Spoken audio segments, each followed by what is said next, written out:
नमस्कार दोस्तों, मैं Ashish Mishra am online classes से आप लोगों के बीच में पुनः उपस्थित हूँ। चलिए चलते हैं आज की नई कड़ी की ओर।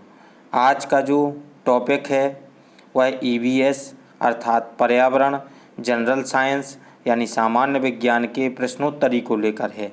उसमें जो वन लाइनर क्वेश्चन दिए जा रहे हैं आप लोगों को, आपको वन लाइनर में एक लाइन में आपका सवाल होगा, वो आपको एक पॉइंट में आंसर देना होगा।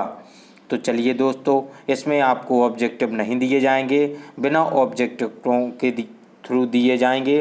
नमस्कार दोस्तों, आप लोग पर्यावरण एवं सामान्य विज्ञान के महत्वपूर्ण प्रश्नों की श्रृंखला को लेकर उपस्थित हूँ, जो कि बुंदेलखंड विश्वविद्यालय या उससे संबद्धता प्राप्त महाविद्यालयों में पर्यावरण मानवाधिकार का संयुक्त पेपर लिया जाता है। उसके लिए मैं यह प्रयत्न कर रहा हूँ, आप लोगों के लिए ऐसे प्रश्न लेकर आया हूँ जो आपकी परीक्षा की दृष्टि से बहुत ही महत्वपूर्ण हैं। 100% उसमें से आज के प्रश्न पत्र बताए हुए में से आपको कम से कम 70% पेपर रखे मिलेंगे। प्रश्न यूपी टेट, सी टेट और एमपी टेट की दृष्टि से भी यही पर्यावरण के प्रश्न जो हैं वह बहुत ही महत्वपूर्ण हैं। आप क्लास देखते रहें और हमारे चैनल को सब्सक्राइब, लाइक और नोटिफिकेशन के लिए बेल आइकन प्रेस अवश्य करें। नए यूजर्स हमारे सब्सक्राइब करें, पुराने यूजर्स प्रत्येक वीडियोज़ को देख के बेल आइकन को प्रेस करें, जिससे कि आपको नोटिफिकेशन प्राप्त होते रहेंगे।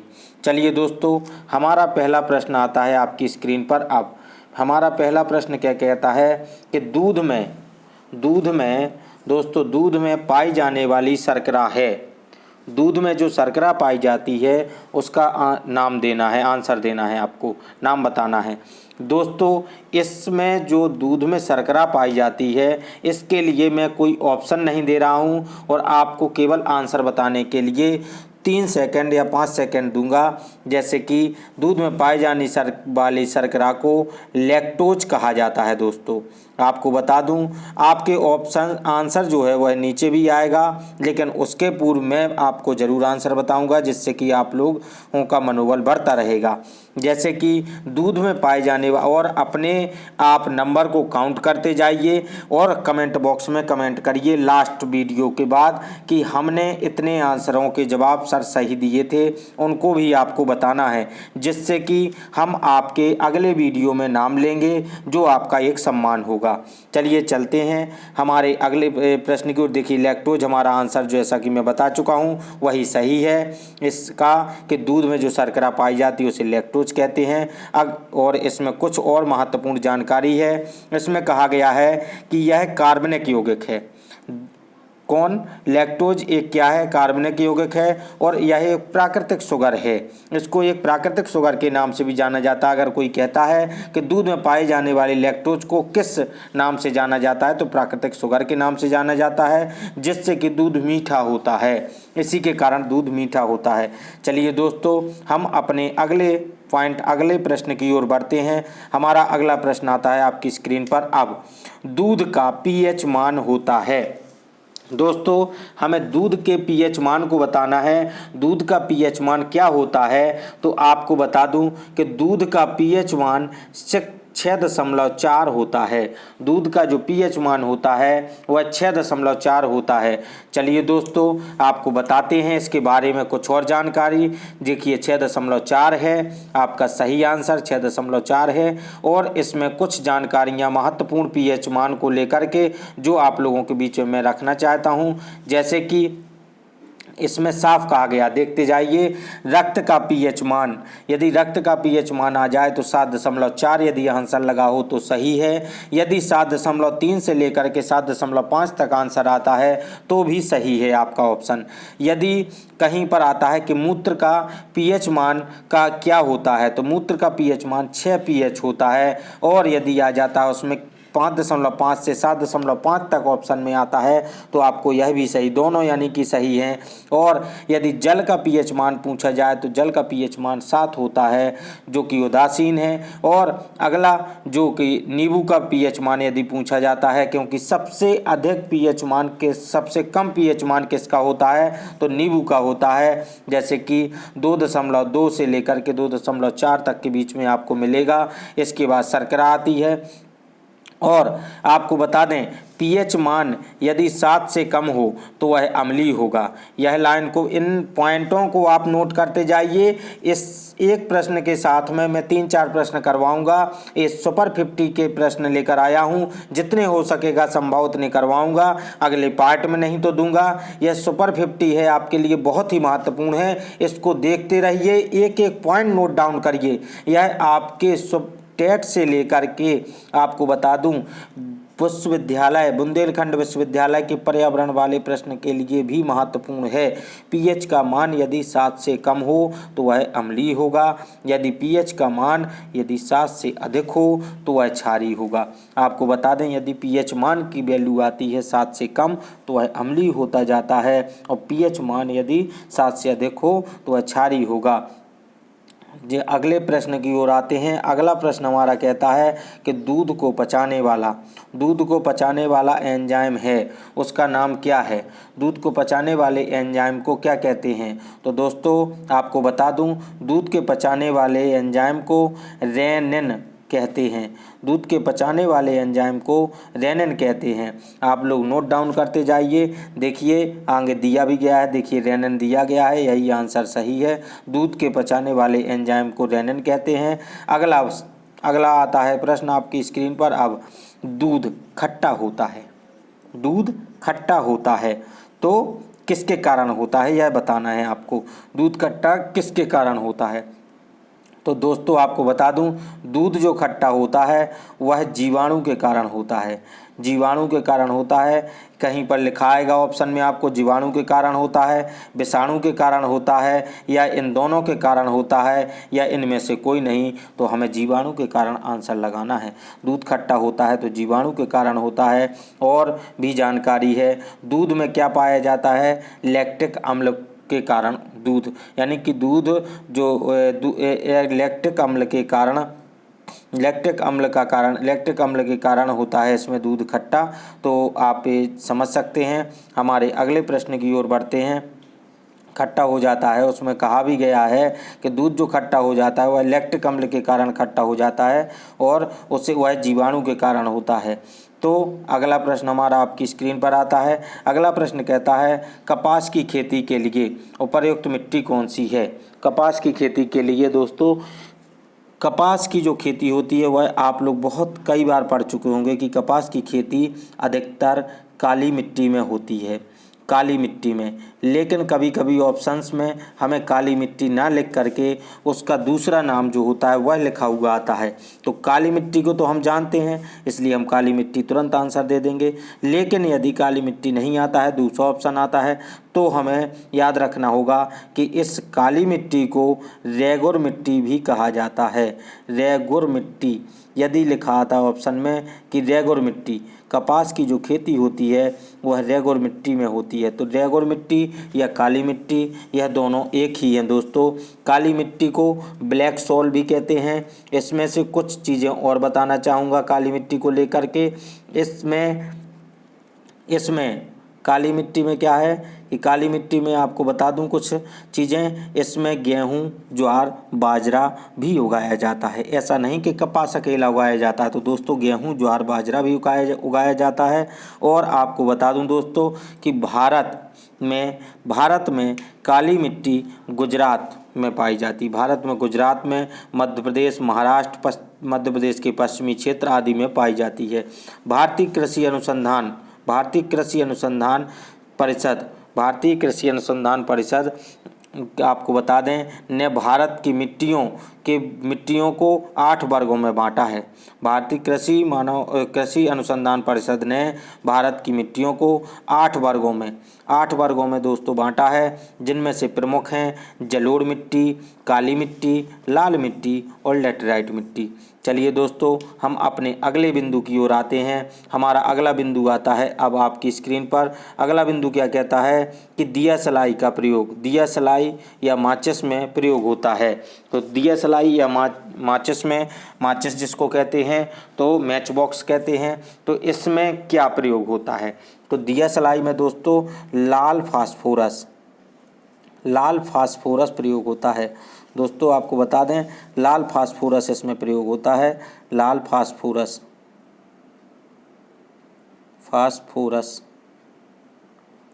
दोस्तों आप लोगों को बता दिया है मैंने कि लाल फास्फोरस इसमें प्राप्त होता है।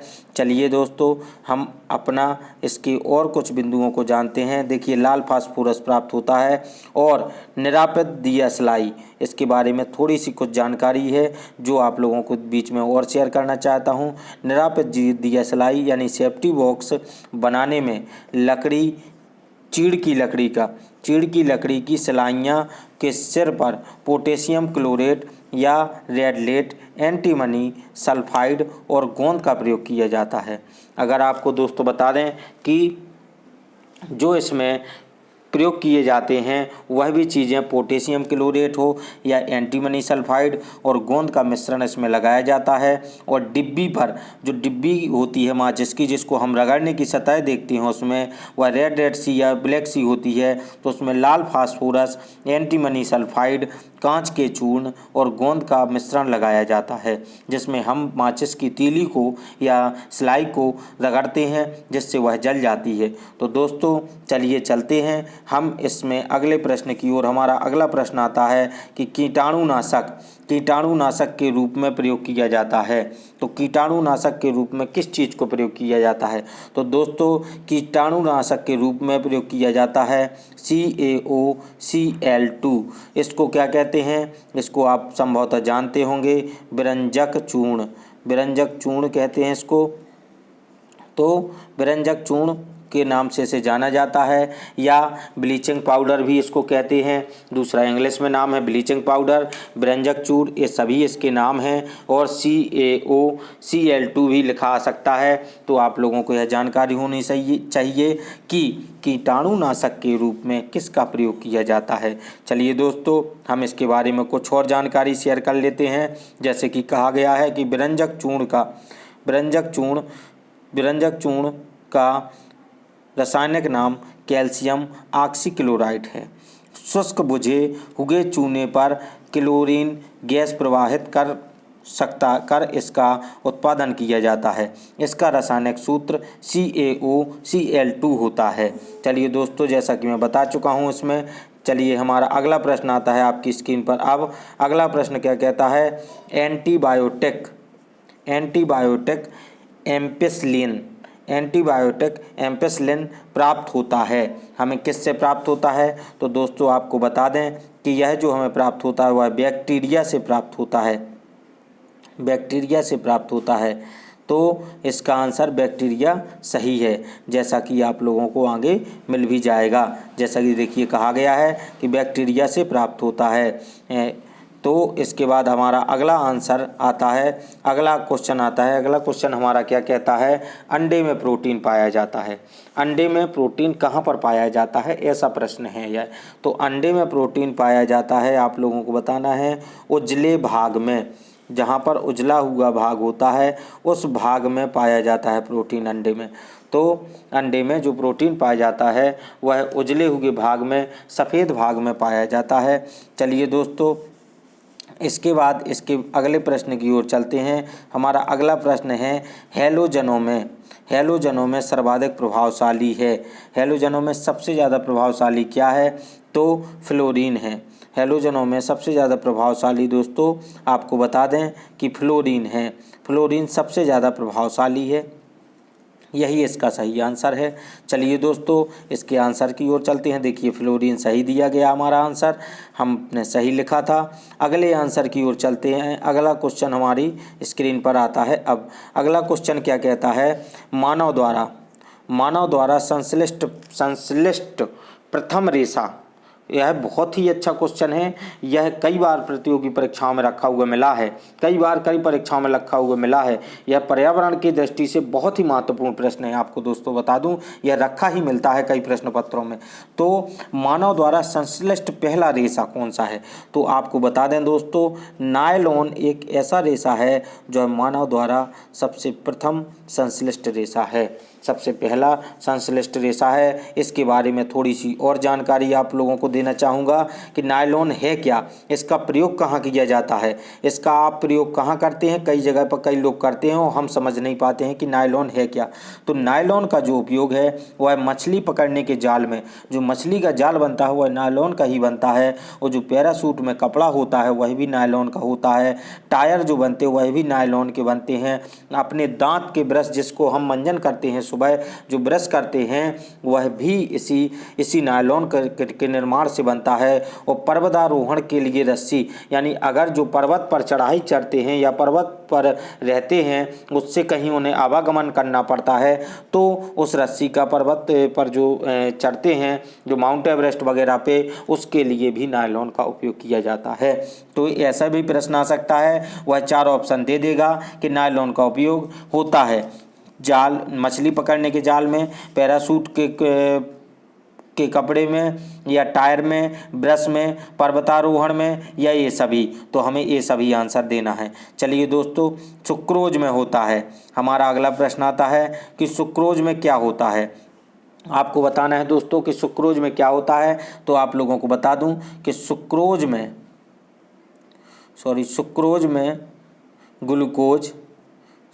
में आपको ग्लूकोज एवं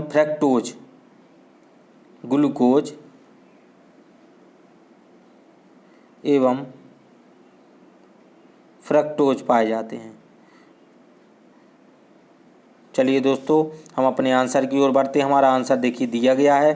सुक्रोज में क्या होते हैं, ग्लूकोज एवं फ्रक्टोज पाए जाते हैं। सुक्रोज को टेबल शर्करा कहते हैं। सुक्रोज को अगर कहा जाए तो क्या कहते हैं, सुक्रोज को टेबल शर्करा के भी नाम से जाना जाता है। इसको एक टेबल शर्करा कहते हैं। आपको बता दें, अगला प्रश्न है हमारा गन पाउडर को लेकर के। गन पाउडर मिश्रण है क्या? गन पाउडर मिश्रण का क्या यूज है और ये क्या है? गन पाउडर क्या नाम है? गन पाउडर से आप नाम से ही परिचित हो रहे हैं कि गन पाउडर यानी कि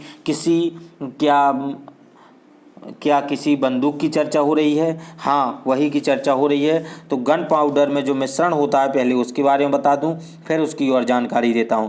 तो इसमें दोस्तों सल्फर और चारकोल एवं सोरा होता है। चारकोल और सोरा,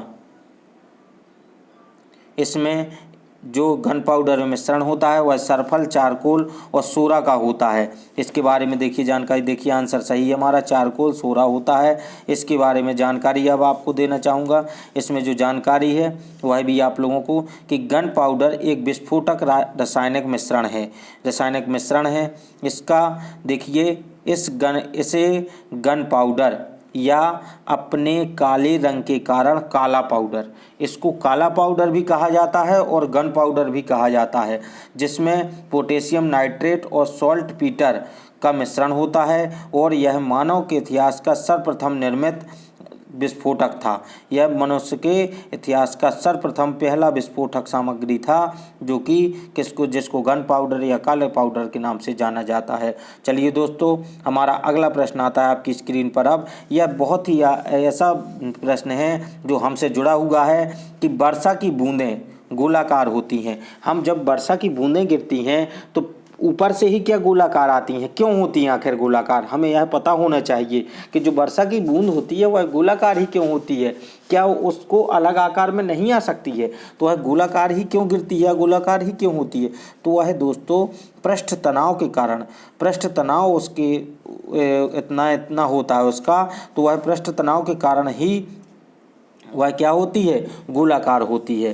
तो चलिए दोस्तों देखिए, पृष्ठ तनाव के कारण गोलाकार होती है, आंसर हमारा दिया गया है। अगला क्वेश्चन आता है अब, कुपोषण होता है तो कुपोषण क्या है, इसके बारे में जानकारी देनी है। तो कुपोषण क्या है और किसके कारण से होता है, इसके बारे में हमें जानकारी देनी है।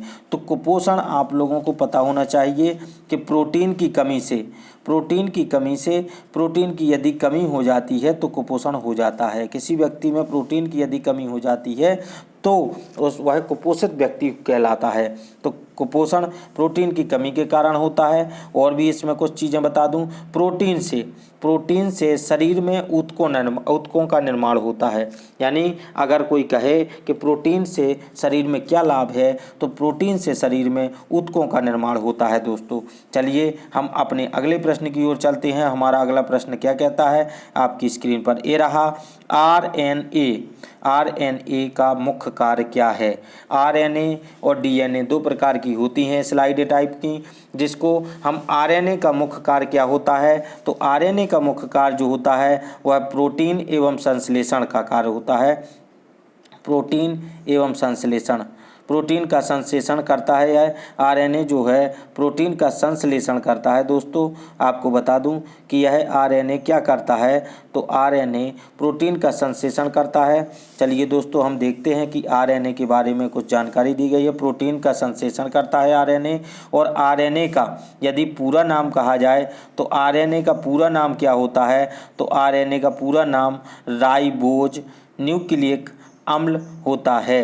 राइबोज न्यूक्लिक अम्ल होता है। बच्चों आप लोगों को बता दूं, आप लोग देखते जाइए वीडियो में प्रत्येक प्रश्न को इतना महत्वपूर्ण है। यह प्रश्न यहाँ आपके दैनिक जीवन से जुड़े हुए प्रश्न हैं।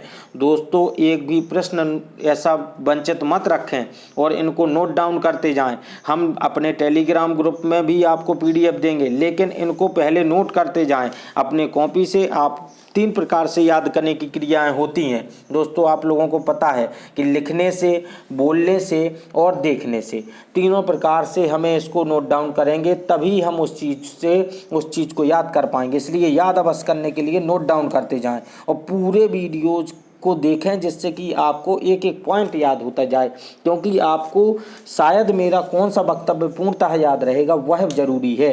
तो अगला प्रश्न हमारा क्या कहता है, प्रोटीन बना होता है। प्रोटीन किससे बना होता है, तो प्रोटीन जो बना होता है वह एमिनो अम्ल से बना होता है।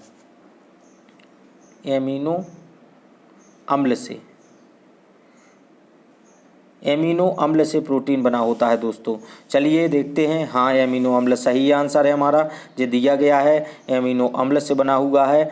देखिए दोस्तों हम इतनी मेहनत कर रहे हैं, सिर्फ आप ही लोगों के लिए कर रहे हैं। हमारे चैनल को आप लोग सब्सक्राइब करते रहिए और लाइक करते रहिए और बेल आइकन को प्रेस करते रहिए, जिससे कि आप लोगों को नोटिफिकेशंस आते रहेंगे। नए यूजर्स को शेयर करते रहिए। जो नए स्टूडेंट हैं आपसे जुड़े हुए हैं, आपके रिलेशन में कोई तैयारी कर रहा है, टीचर की तैयारी कर रहा है, कोई पुलिस की तैयारी कर रहा है, कोई रेलवे की तैयारी कर रहा है, कोई SSC बैंकिंग NTPC की तैयारी कर रहा है, किसी भी चीज़ की तैयारी कर रहा है, या हमारी बुंदेलखंड यूनिवर्सिटी में अध्ययनरत है कोई छात्र, तो उसको भी यह पर्यावरण का पेपर शेयर करिए, जिससे कि वह भी अपने परीक्षाओं में अच्छे से अच्छे नंबर प्राप्त कर सके और हर घर में सरकारी नौकरी जो हमारा लक्ष्य है वह भी शायद इससे साकार हो जाए। क्योंकि यदि उसको एक चीज़ भी हमारी बताई हुई उसको अच्छी लगती है तो वह हमसे जुड़ जाएगा और शायद अपने परिवार के लिए एक सफलता बन जाएगा।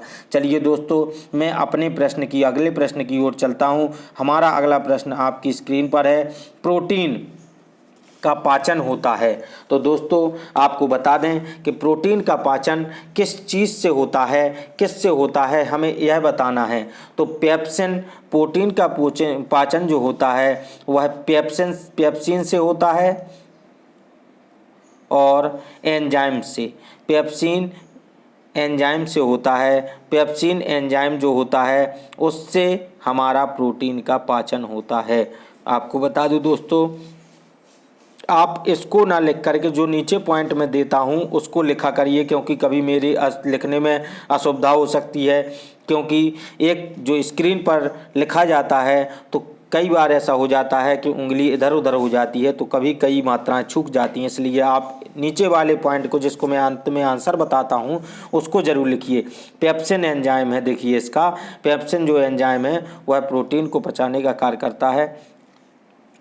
तो अगला प्रोटीन पाचन होता है वह पेप्सिन एंजाइम से होता है। अगला प्रश्न हमारा आपकी स्क्रीन पर आता है। अब यूरिया में नाइट्रोजन की मात्रा होती है, तो आपको बताना है दोस्तों कि यूरिया में नाइट्रोजन की मात्रा कितनी होती है। तो आपको बता दूं दोस्तों, यूरिया में नाइट्रोजन की जो मात्रा होती है वह 46% होती है। यूरिया में जो नाइट्रोजन की मात्रा होती है वह 46% होती है, 46%। चलिए दोस्तों देख लीजिए, आपका आंसर भी आगे दिया गया होगा। देखिए 46% दिया गया है हमारा आंसर, 46% होती है यूरिया में।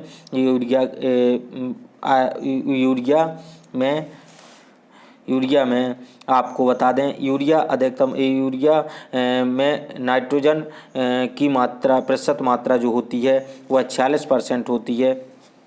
चलिए दोस्तों, हमारा जो अगला प्रश्न है, अगला प्रश्न हमारा क्या कहता है कि वस्तु का भार अधिकतम होता है। वस्तु का भार अधिकतम कहाँ पर होता है? तो वस्तु का भार दोस्तों आपको बता दूं कि निर्वात में वस्तु का भार जो होता है वह अधिकतम आपको मिलेगा। निर्वात में वस्तु का भार जो होगा निर्वात में अधिकतम होता है। दोस्तों आप लोगों को जानकारी दे दूं कि निर्वात में जब अधिकतम भार होता है तो न्यूनतम भार भी उस जगह पर होता है जिस जगह पर सभी प्रकार के दाब ताप सभी प्रकार के बराबर होते हैं, तो वहाँ पर न्यूनतम होता है, इसलिए ऐसा कहा जा सकता है। अगला हमारा प्रश्न आता है, कृत्रिम सिल्क कहलाता है। कृत्रिम सिल्क क्या कहलाता है? तो दोस्तों कृत्रिम से आप लोग पहली बात ही परिचित होंगे। कृत्रिम से तात्पर्य होता है जो मनुष्य निर्माण कर सकता है। कृत्रिम का तात्पर्य है कि जो मनुष्य निर्माण करे उसको कृत्रिम वस्तु कहेंगे, और जो प्रकृति निर्माण करे उसे प्राकृतिक कहेंगे। तो जो प्राकृतिक हम पढ़ते हैं जैसे अगर, तो प्राकृतिक वस्तुओं को प्राकृतिक कहेंगे, और कृत्रिम को मनुष्य के द्वारा जो निर्मित की जाती हैं वह कृत्रिम कहलाती हैं। तो आपको बता दें कृत्रिम सिल्क कहलाता है, तो कृत्रिम सिल्क जो होता है वह रेयान कहलाता है। कृत्रिम सिल्क यदि कहा जाए तो कृत्रिम सिल्क के रूप में रेयान सर्वाधिक अच्छा आंसर है हमारा। देखिए रेयान हमारा दिया गया है यहाँ पर आंसर में। अब आपको बता दें कि रेयान का उपयोग क्या किया जाता है। रेयान का उपयोग जो होता है कपड़ा बनाने में होता है, कालीन बनाने वगैरह में होता है रेयान का उपयोग, यह भी आप जान सकते हैं। हमारा अगला प्रश्न आता है आपकी स्क्रीन पर। अगला प्रश्न आता है अब आम का। हमारा प्रश्न क्या कहता है कि आम का वैज्ञानिक नाम क्या है? आम का वैज्ञानिक नाम आपको बताना है। आम का वैज्ञानिक नाम जो है मैंजीफेरा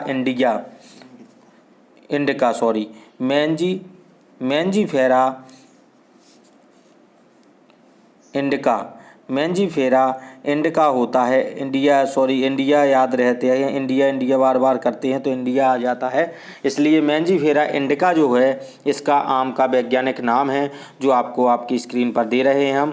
देखिए मैंजीफेरा इंडिका के नाम से ही आम को जाना जाता है, यह इसका वैज्ञानिक नाम है। दोस्तों चलिए चलते हैं अगले प्रश्न की ओर। अगला प्रश्न हमारा क्या कहता है? अगला प्रश्न कहता है कि रेफ्रिजरेटर में जल को ठंडा करने के लिए प्रयोग किया जाता है। रेफ्रिजरेटर में जल को ठंडा करने के लिए किस चीज़ का उपयोग किया जाता है? तो आपको बता दें अमोनिया गैस का प्रयोग किया जाता है। आपको बता दें दोस्तों कि रेफ्रिजरेटर में यदि हम जल को ठंडा करने के लिए जो प्रयोग करते हैं जिस गैस का, उसका नाम क्या है? वह अमोनिया गैस है। अमोनिया गैस का प्रयोग किया जाता है दोस्तों, तो अमोनिया गैस का प्रयोग किया जाता है इसमें। अगला प्रश्न हमारा आता है आपकी स्क्रीन पर।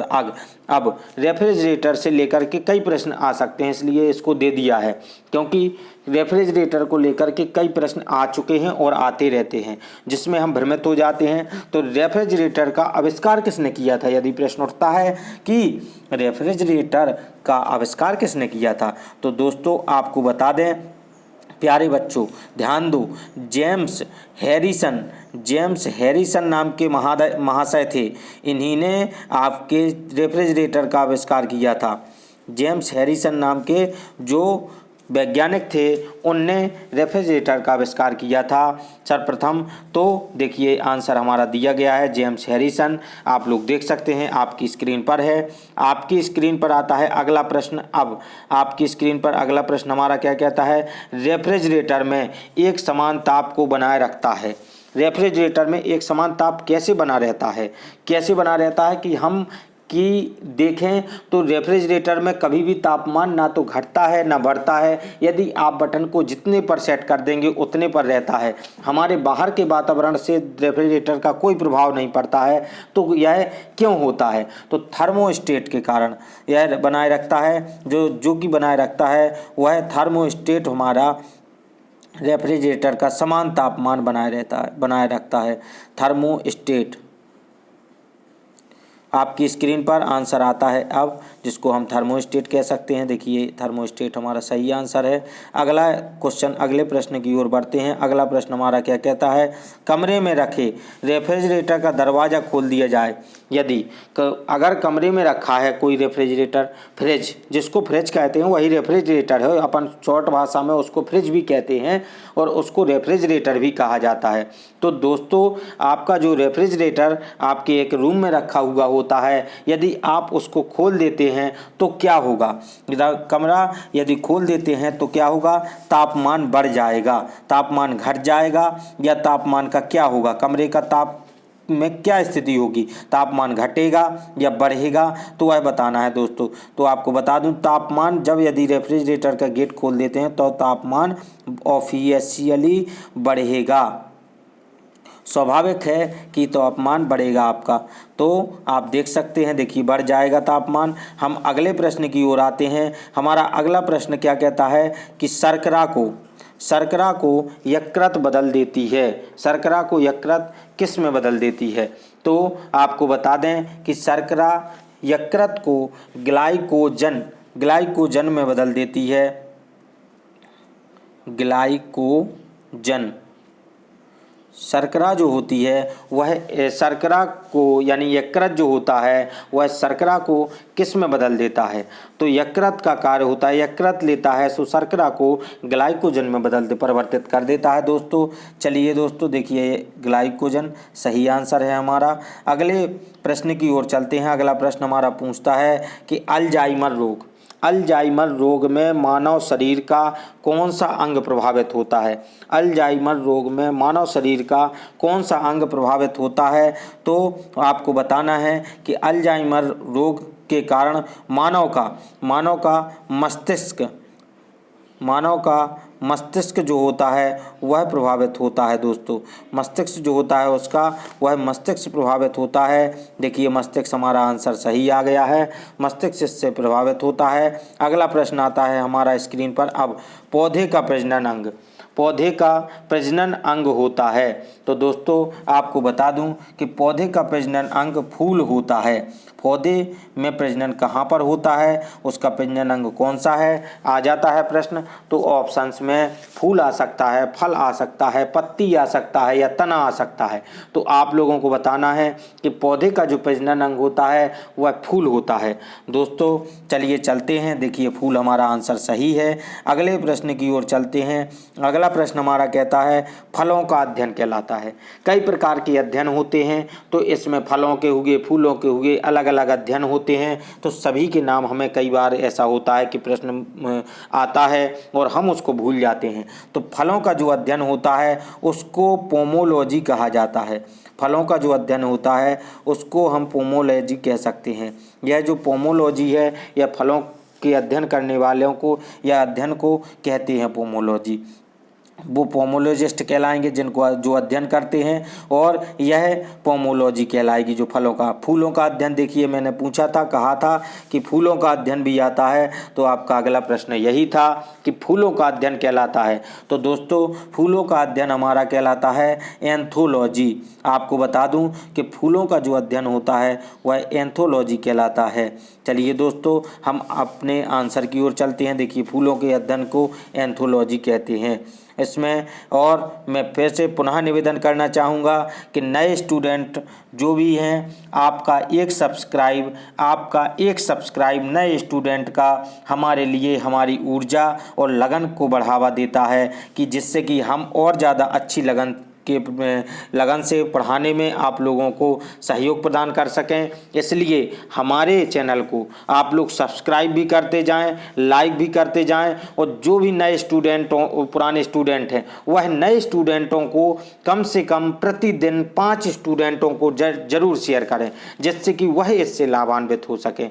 दोस्तों, यह आपका कार्य है, आपका चैनल है, आपके लिए ही बनाया है, आपके लिए ही प्रयासरत है, इसलिए आप ही को इसको चलाना है, आप ही को इसको सहयोग देना है। यदि आप जितनी ऊर्जा हमें देंगे, उतना ही हम अच्छा आपके लक्ष्य के प्रति और आपको लक्ष्य को पहुंचा देंगे। चलिए दोस्तों, हम लोग तो आपके लिए ही प्रयास कर रहे हैं, इसलिए सब्सक्राइब करिए, लाइक करिए, नोटिफिकेशन के लिए बेल आइकन को प्रेस करते जाइए। अगला प्रश्न आता है हमारा आपकी स्क्रीन पर। अब जल में विलेय विटामिन है, जल में विलेय विटामिन कौन सा है जो जल में घुल जाता है, उस विटामिन को क्या कहते हैं? वह कौन कौन से विटामिन हैं दोस्तों?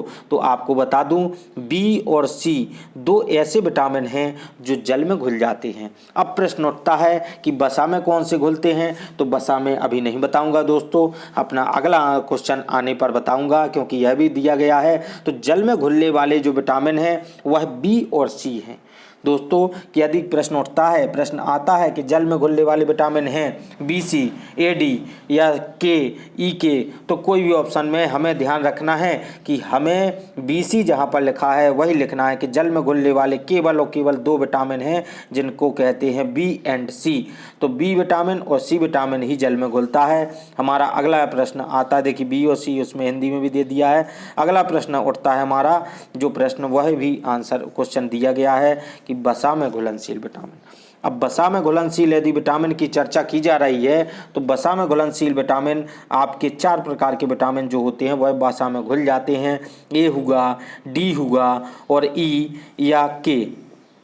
जो ये 4 विटामिन हैं, यह आपके विटामिन क्या होते हैं, वसा में घुल जाते हैं। जबकि आपको मैं पहले ही बता चुका हूँ, जल में घुलने वाले विटामिन केवल और केवल 2 यानी कि बी और सी हैं। यह याद रखना है, यह प्रश्न प्रतियोगी परीक्षाओं में, पर्यावरण के प्रश्न में हमेशा आता है। इसको याद कर लें, बिल्कुल रट लें, क्योंकि रटने की प्रक्रिया ही शुरू कर दें अब, क्योंकि समय बहुत कम है और वैकेंसीज भी आएंगी। जो भी बच्चे अभी बीए ग्रेजुएशन या 12th कर चुके हैं, उनके लिए भरमार आने वाली है। ना किसी को C++C की आवश्यकता है, ना DCA की आवश्यकता है, लेखपाल की भर्ती हो या यूपी पुलिस की। आप लोग बस कंटिन्यू इसको विषय मान करके पढ़ते जाइए, 101% आपको वैकेंसी मिलेगी। देखिए, अपना प्रश्न उठता है कि मस्तिष्क का सबसे बड़ा भाग कौन सा है? प्रश्न बहुत ही महत्वपूर्ण है, बहुत ही अच्छा है। उसने कहा है कि मस्तिष्क होता है, उसका सबसे बड़ा, मस्तिष्क में कई भाग होते हैं, तो उन भागों में से जो एक भाग होता है, सबसे बड़े भाग को क्या कहते हैं, उसने यह प्रश्न किया है। तो मस्तिष्क के सबसे बड़े भाग को सेरेब्रम, मस्तिष्क के सबसे बड़े भाग को हम सेरेब्रम कहेंगे। दोस्तों, हमारा आंसर देखिए नीचे दिया गया होगा, देखिए सेरेब्रम दिया गया है, आप लोग नोट डाउन कर सकते हैं। चलिए अगले प्रश्न की ओर चलते हैं। अगला प्रश्न हमारा आता है स्क्रीन पर। अब कुनैन प्राप्त होता है। कुनैन क्या है? कुनैन का भली भांति आप लोग नाम से परिचित होंगे, लेकिन यदि पूछा जाए कि कुनैन यह जो दवा है, औषधि है, यह कहाँ से प्राप्त होती है, तो दोस्तों आपको बता दूं, सिनकोना नाम का, यदि आपने वृक्ष सुना हो नाम, तो सिनकोना की छाल से कुनैन नामक दवा प्राप्त होती है, औषधि प्राप्त होती है सिनकोना की छाल से। इसकी छाल का उपयोग, छाल में कुनैन नाम की दवा बनाई जाती है इसके थ्रू। तो आप लोग देख सकते हैं, देखिए सिनकोना की छाल हमारा आंसर सही है। और इसमें कुछ जानकारी और है, सिनकोना का उपयोग किस लिए किया जाता है? जो ज्वर रोधी होता है या सिनकोना मलेरिया रोधी होता है, कुनैन सिनकोना के अंदर जो कुनैन की दवा पाई जाती है छाल में, वह कुनैन जो होती है वह ज्वर रोधी होती है, मलेरिया रोधी होती है, और कुनैन दर्दनाशक सूजन के लिए भी उपयोग की जाती है। चलिए दोस्तों, हम अपने अगले प्रश्न की ओर बढ़ते हैं। हमारा अगला प्रश्न, अगली जानकारी है कुछ ऐसी जिसमें दी गई है, यह जानकारी भी सुन लें। जो सिनकोना वृक्ष है वह हमारे भारत में कहाँ पाया जाता है। प्रश्न उठता है कि यह भारत में कहाँ पाया जाता है। यदि आता है तो आप लोगों को बता दूं कि नीलगिरी का पर्वत, नीलगिरी का पर्वत जो कि तमिलनाडु, कर्नाटक, केरल क्षेत्र में फैला हुआ है। इन स्थानों पर तमिलनाडु, कर्नाटक और केरल क्षेत्र में यह सिनकोना नाम का वृक्ष पाया जाता है, जिसकी छाल से निकालकर कुनैन नाम की दवा बनाई जाती है, जिसका प्रयोग मलेरिया को खत्म करने, जड़नाशक के लिए किया जाता है। हमारा अगला प्रश्न आता है स्क्रीन पर। अब कार्क प्राप्त होता है, कार्क हमें कहाँ से प्राप्त होता है, यह भी प्रश्न उठता है। तो कार्क हमें कोयकस से प्राप्त होता है। कार्क जो हमें है वह कोयकस से प्राप्त होता है। कोयकस को ओक भी कह सकते हैं। तो ओक के पेड़ यानी ओक का जो पेड़ होता है उसको कोयकस भी कहते हैं और ओक भी कहते हैं। इससे हमें क्या प्राप्त होता है, कार्क प्राप्त होता है। हमारा देखिए कोयकस और ओक दिया भी गया है आंसर, आप लोग नोट डाउन कर सकते हैं। अगला प्रश्न उठता है। अब हमारा अगला प्रश्न आपकी स्क्रीन पर आता है। अब अगला प्रश्न कितना अच्छा प्रश्न है जो कि आप लोगों को बहुत ही अच्छा लगेगा। तारपीन का तेल, तारपीन का तेल आप लोग भली भांति परिचित होंगे तारपीन के तेल से। तारपीन का तेल हमारे घरों में पुताई के लिए उपयोग होता है। तो प्राप्त होता है, यह हमें कहाँ से प्राप्त होता है, तारपीन का तेल जो होता है, जिसका हम प्रयोग कई पेंट वगैरह करने में उसको डालते हैं और उससे पेंट करते हैं। तो इसका यह जो तेल प्राप्त होता है वह चीड़ नाम के वृक्ष से प्राप्त होता है। दोस्तों आपको बता दूं कि चीड़ के जो पेड़ होते हैं उस पेड़ से प्राप्त होता है यह तारपीन का तेल। तारपीन का तेल ऐसा नहीं है कि किसी वस्तु से निकाल करके, किसी मिट्टी से निकाल करके या कहीं कुएं में किसी में मिलता हो, नहीं दोस्तों, यह चीड़ के पेड़ से प्राप्त होता है। तो दोस्तों यह प्रश्न चीड़ के पेड़ जो दिया गया है, यह आंसर हमारा सही है। अगले प्रश्न की ओर चलते हैं। अगला प्रश्न आता है आपकी स्क्रीन पर। अब चाय में उत्तेजित पदार्थ होता है, चाय में उत्तेजित पदार्थ होता है। कई बच्चों के रिक्वेस्ट करने पर ऐसे प्रश्न पत्र मैं तैयार कर रहा हूं जैसे कि आप लोगों को भविष्य में मिलेंगे नहीं। कोई और संस्था, कोई और क्लासेस आप लोगों को ऐसे प्रश्न नहीं दे पाएगी जितनी मेहनत के साथ मैं तैयार कर रहा हूं। पूरे दिन की परिश्रम के पश्चात ही 1 और 2 घंटे की क्लास दे पाता हूं आपको बच्चों। इसलिए एक एक लाइन को नोट डाउन करते जाइए। यदि आप नोट डाउन नहीं करते हैं तो आप स्वयं अपने भविष्य से खिलवाड़ कर रहे हैं। इसलिए मेरी प्रत्येक बात को ध्यान में रखें कि चाय में उत्तेजित पदार्थ होता है। चाय में जो उत्तेजित पदार्थ होता है वह क्या है, उसको क्या कहते हैं। तो चाय में उत्तेजित जो पदार्थ होता है उसको थीन कहा जाता है। तो चाय में जो उत्तेजित पदार्थ होता है वह थीन कहलाता है। दोस्तों चलिए हम अपने अगले प्रश्न की ओर चल रहे हैं। अगला प्रश्न हमारा क्या कह रहा है, कॉफ़ी में उत्तेजक पदार्थ होता है। जैसे चाय में हो गया थीन, अब कॉफ़ी में उत्तेजक पदार्थ की चर्चा यदि की जाए तो कॉफ़ी में होती है कैफीन। चाय में थीन थी तो कॉफ़ी में कैफीन। तो आपको दोस्तों यह याद रखना है कि चाय में जो उत्तेजित पदार्थ होता है उसको थीन कहते हैं। प्रश्न आते हैं आप लोगों को, थीन चाय वाले में और कैफीन वाले में भी रखी मिलेगी, अपोजिट भी कह सकता है। वो ऑप्शन में दे दे कि चाय में उत्तेजित करने वाला पदार्थ कौन सा है, थीन, कैफीन, दोनों, इनमें से कोई नहीं। तो हमें चाय के लिए थीन लगाना है, कॉफ़ी के लिए कॉफ़ीन लगाना है। चलिए हमारा अगला प्रश्न आता है। देखिए कैफीन हमारा आंसर सही है, जो मैंने बताया है ऊपर ही पूर्व में बता चुका हूँ। दूध में उपस्थित प्रोटीन, अगला प्रश्न उठता है हमारा कि दूध में उपस्थित प्रोटीन क्या है।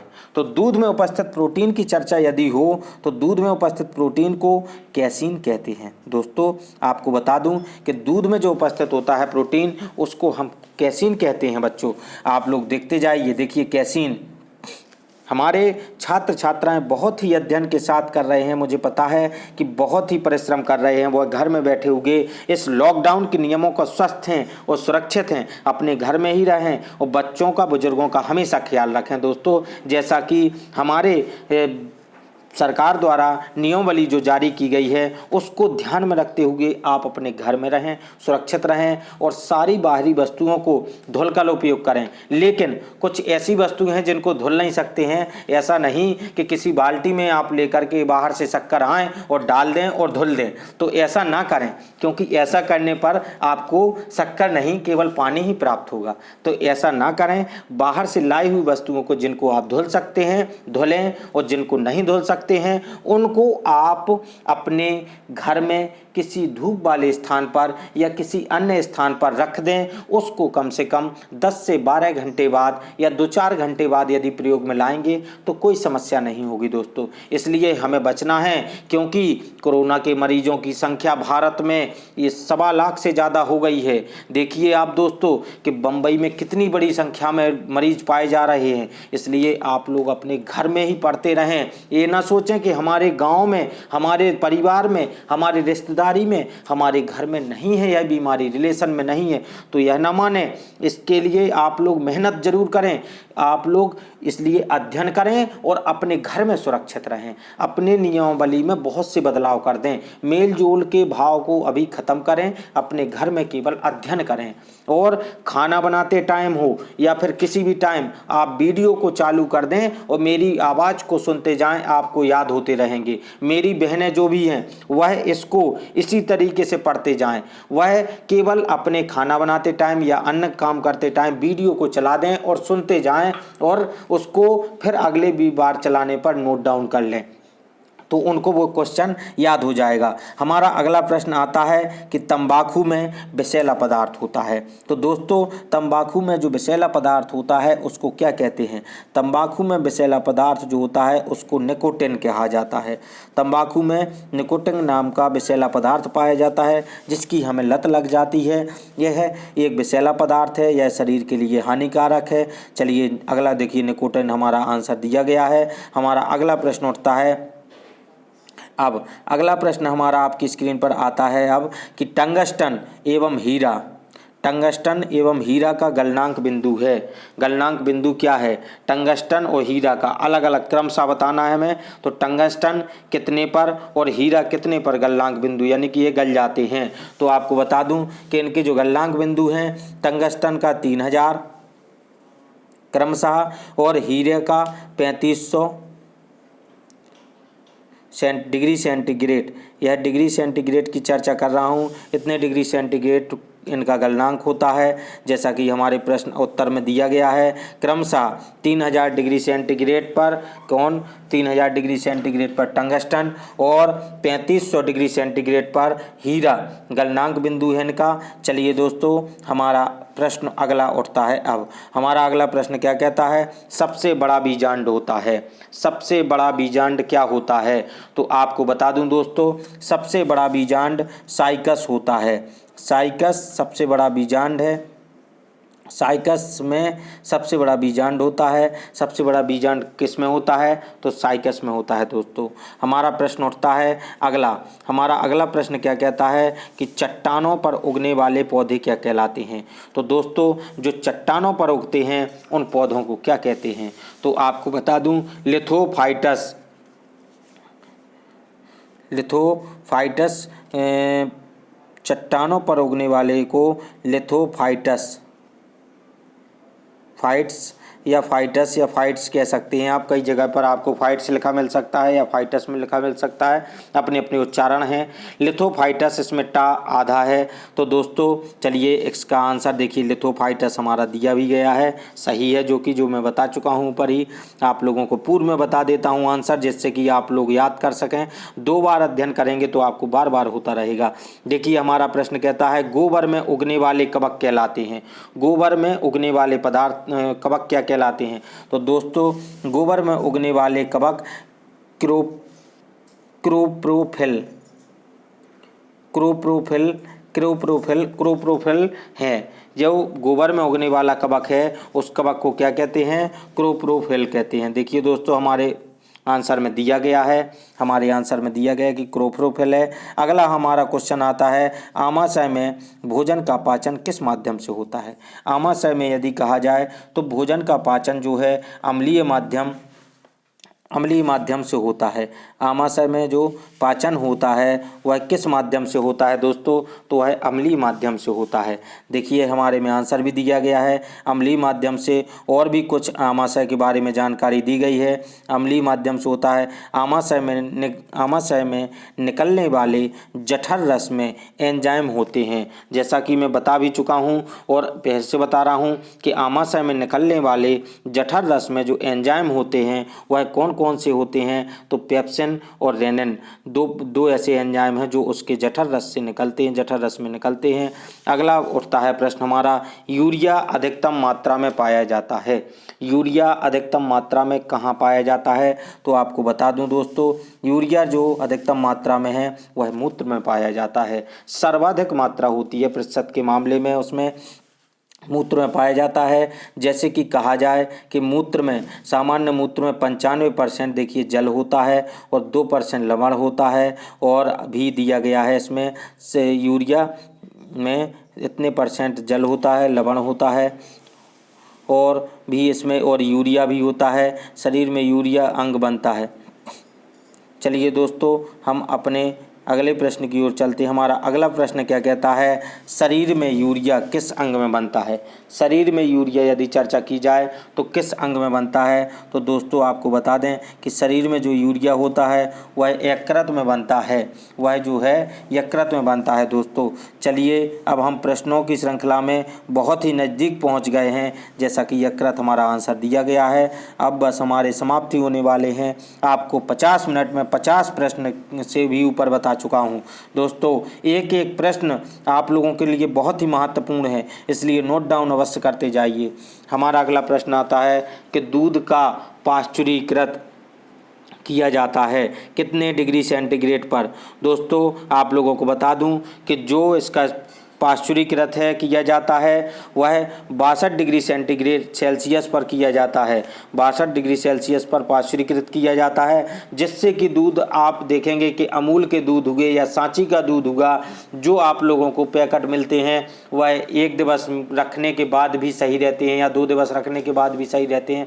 कई प्रकार के दूध आते हैं उसमें 2-2 3-3 दिन वाले रखने वाले, तो उन दूधों को 62 डिग्री सेंटीग्रेड पर पकाया जाता है, जिससे कि वह क्या होता है, वह फटता नहीं है, खराब नहीं होता है। हमारा लास्ट प्रश्न क्या कहता है? लास्ट प्रश्न बहुत ही महत्वपूर्ण है, इसको भी अवश्य नोट डाउन करें। सिगरेट लाइटर से निकलती है क्या निकलती है? Butane gas. दोस्तों आप लोगों को बता दें कि सिगरेट लाइटर से जो निकलती है ब्यूटेन गैस निकलती है। बच्चों आप लोगों को मेरे द्वारा बताए गए सभी यह पर्यावरण या जनरल साइंस के जो प्रश्न हैं यह बहुत ही महत्वपूर्ण हैं। चाहे आप पर्यावरण की दृष्टि से देखें, चाहे टेट वाले देखें, चाहे सीटेट वाले देखें, क्योंकि यह बहुत ही महत्वपूर्ण मैं प्रश्नों की श्रृंखला लेकर आया था। चलिए दोस्तों अब आप लोगों से मैं विदा लेना चाहूँगा। एम ऑनलाइन क्लासेस परिवार आप लोगों का इसी तरीके से सहयोग करता रहेगा। आप लोग हमारे साथ बने रहिए, हमारे चैनल को सब्सक्राइब करिए, लाइक करिए, नोटिफिकेशन के लिए बेल आइकन को प्रेस करिए। नए यूजर्स जो भी हैं वह सब्सक्राइब अवश्य करें। और चलिए दोस्तों हम आपसे विदा लेना चाहते हैं। धन्यवाद दोस्तों, जय हिंद दोस्तों, वंदे मातरम दोस्तों। बच्चों जय राम जी की।